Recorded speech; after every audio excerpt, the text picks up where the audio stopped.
देखिए, महाभारत का युद्ध होने को है।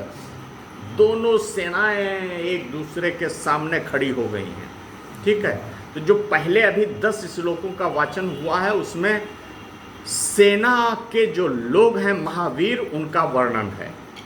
दोनों सेनाओं के वीरों का वर्णन महाभारत के जो रचनाकार वेदव्यास जी हैं उन्होंने कर दिया है। पहले तो जब दो सेनाएं हैं तो ये बिल्कुल जरूरी था कि ये बता देते कि इस सेना में महावीर कौन है, कौन लड़ने वाले हैं, और उस सेना में कौन वीर हैं और लड़ने वाले हैं। ठीक है, इसका वर्णन हो गया। अब क्या होने जा रहा है कि देखो, युद्ध का प्रारंभ होगा तो पहले एक परंपरा थी। आजकल तो ये नहीं है। आजकल तो ये नहीं है कि शंख बजाए तब युद्ध शुरू हो। जब जहां होता वहां युद्ध शुरू हो जाता, शंख नहीं बजते हैं।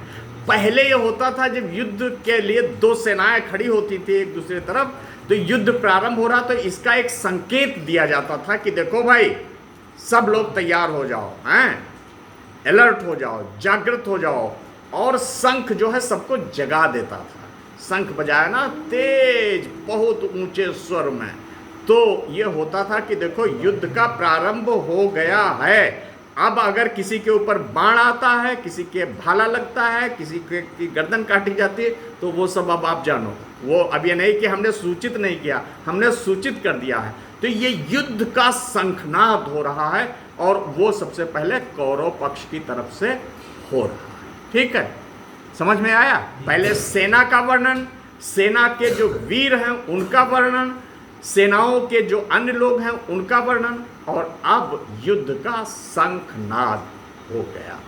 अब देखिए, तो सबसे बड़े जो कौरव पक्ष में हैं वो है भीष्म पितामह। वो सबसे पहले शंख बजाएंगे। इससे पहले क्या करता है, जो राजन दुर्योधन है, जो कौरव पक्ष का नायक है और कौरव पक्ष का हीरो है, वो कहता है, सारे लोगों को सिखा देता है, जगा देता है, बता देता है कि देखो सारे के सारे लोगों, सर्वेषु अयनेषु, इसमें देखते रहिए, सभी मोर्चों पे जो जहां खड़ा है, सेना में क्या होता है, कोई इस मोर्चे पे खड़ा, कोई उस मोर्चे पे खड़ा, कोई उस मोर्चे पे खड़ा है। तो दुर्योधन ने कहा, जो जो वीर जहां जहां जिस मोर्चे पर खड़े हैं, अपने अपने मोर्चों पर, आप सबका सिर्फ एक काम है, क्या? आप जो है भवन्तः, आप सारे लोग क्या करेंगे? भीष्मम एव अभिरक्षन्तु। किसकी रक्षा करनी है? भीष्म पितामह की, क्योंकि वो उस युग के सबसे बड़े धनुर्धर हैं और वही कौरव सेना के सबसे बड़े वीर और धनुर्धर हैं।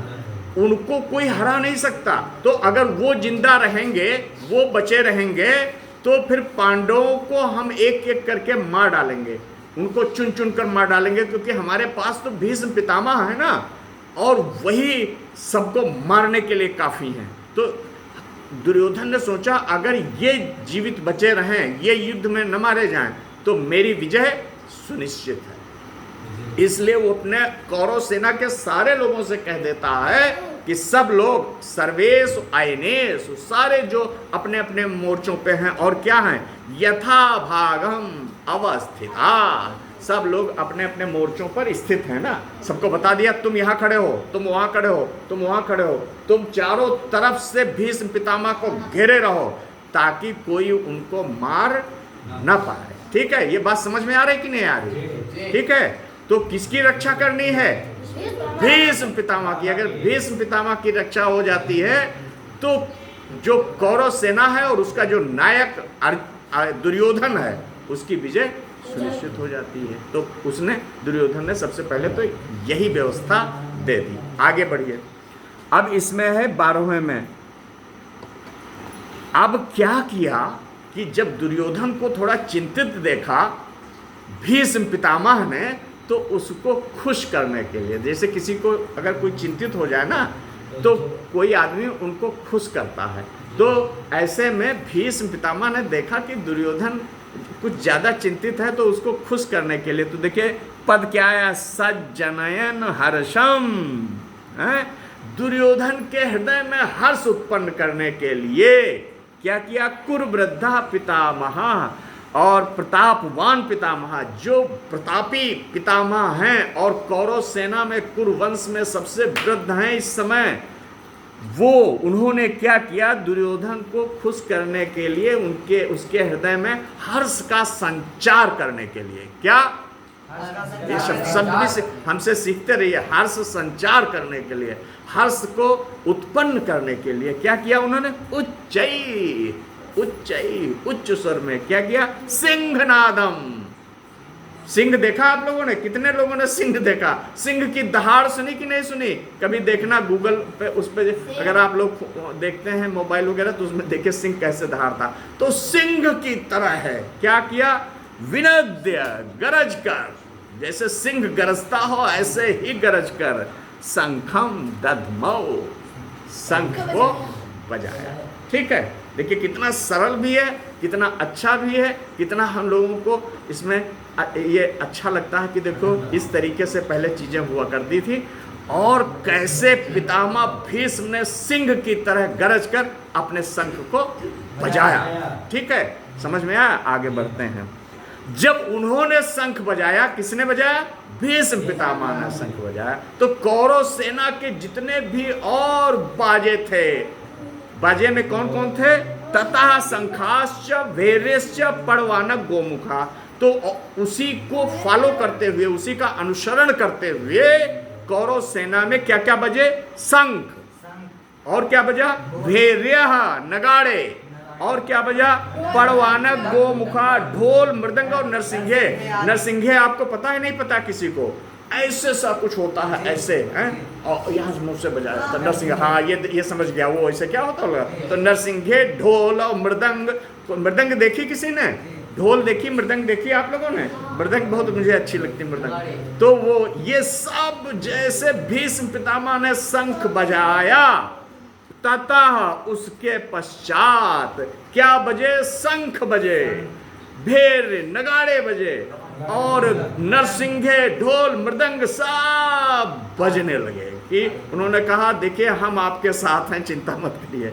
और क्या हुआ? सहसा एव अभ्यहन्यंत, सहसा एव अभ्यहन्यंत, वो सब एक साथ बजे। सहसा मतलब एक साथ ही अभ्यहन्यंत, बज उठे। आई बात? सह शब्दः तुमुलः अभवत।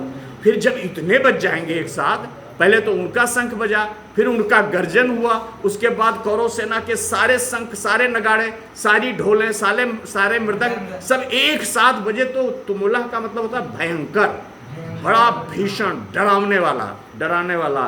तुमुलः अभवत, वो जो शब्द कुल, वो पूरा जो शब्द, वो पूरी ध्वनि समष्टि है।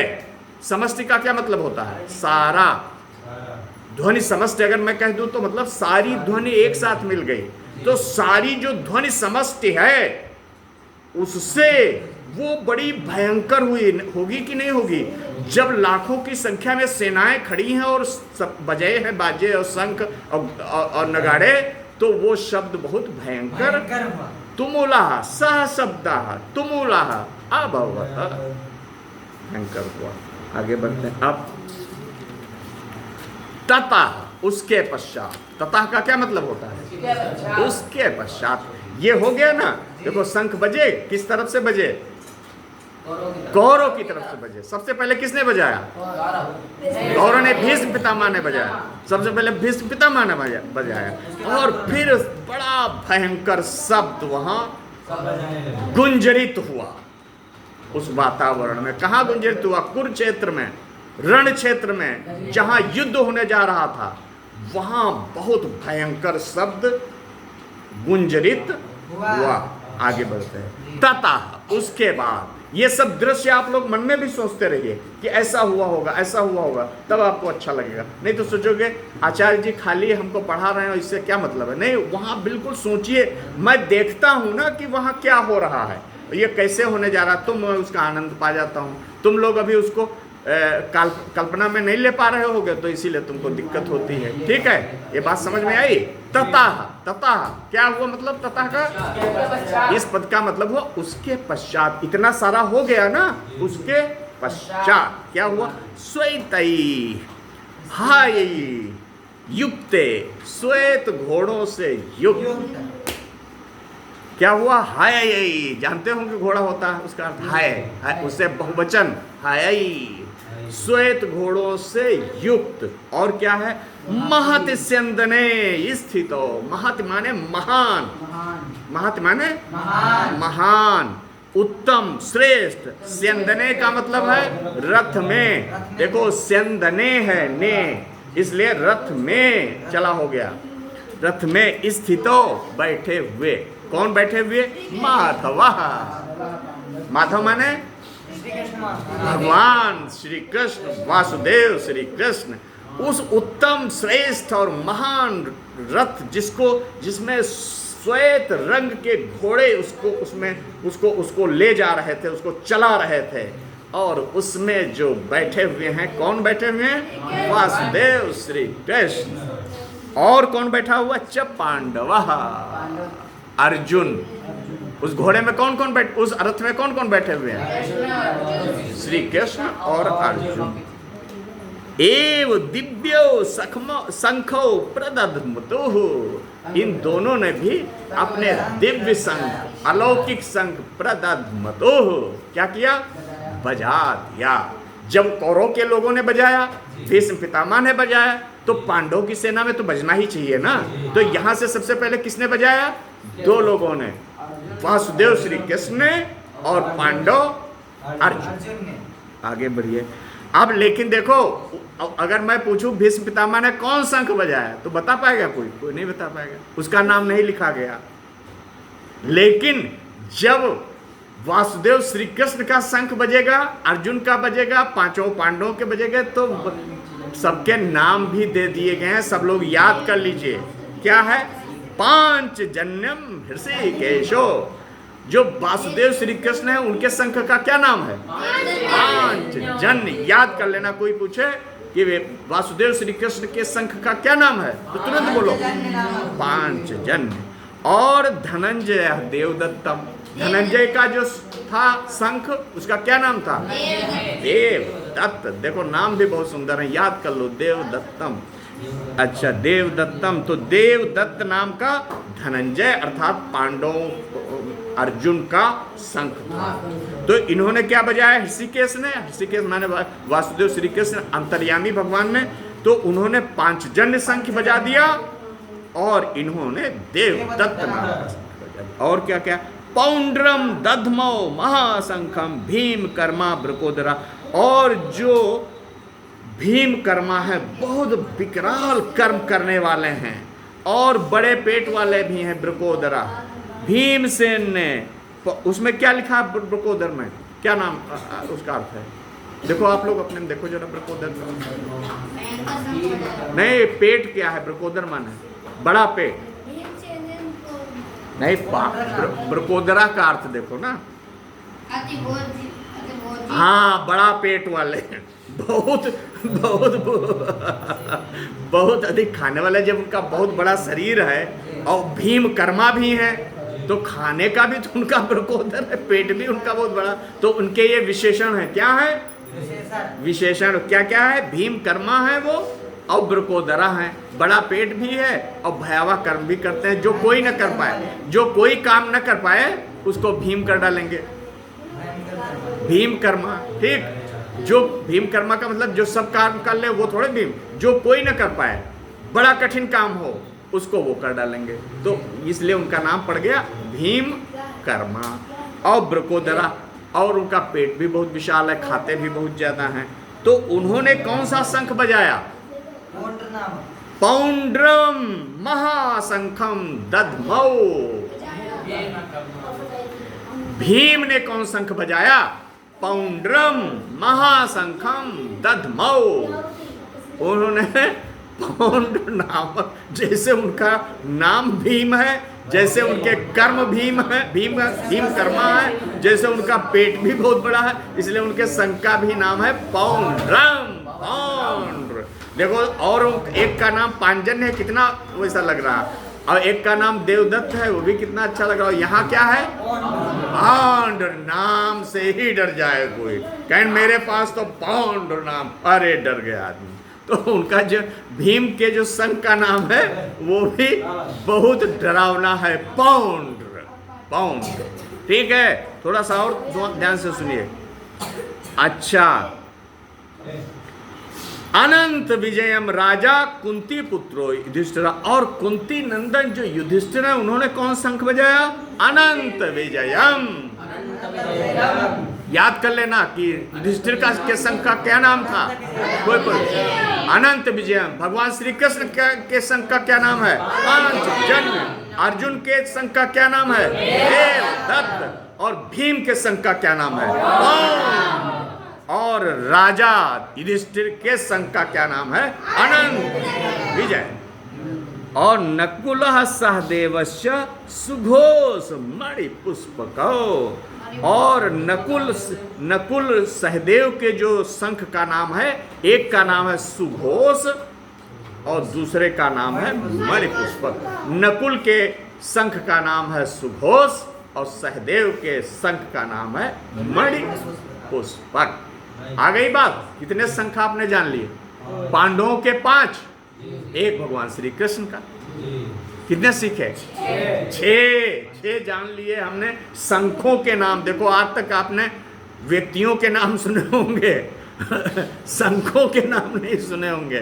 गीता ने आपको शंखों के भी नाम बता दिए कि देखो, शंखों के बिना, जैसे जितने भी महान लोग होते हैं उनकी छोटी छोटी चीज़ों का भी नाम होता है, उनकी जितनी भी चीज़ें होती हैं वो प्रयोग में लाते हैं, उन सबके कुछ नाम होते हैं। तो इसी तरीके से देखिए, आपने पहली बार ये देखा होगा कि शंख बजते हैं और दूसरा उन शंखों के भी नाम होते हैं। तो